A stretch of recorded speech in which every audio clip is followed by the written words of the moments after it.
Let's say you want to add a PDF file or PowerPoint file to your report. This is how to go about it. In the cell you want to have it, go to Insert and click Insert Object.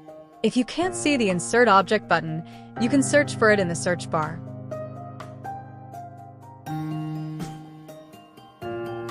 Then from the pop-out, you can either create from file or create new.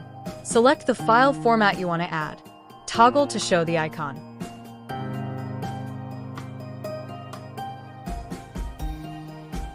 If creating from file you, locate the file you want to add.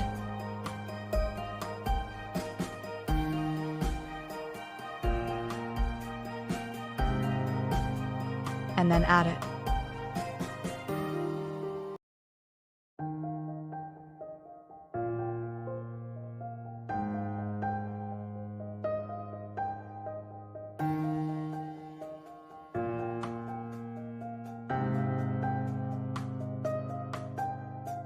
Clicking the icon will open up the file for you. That's it.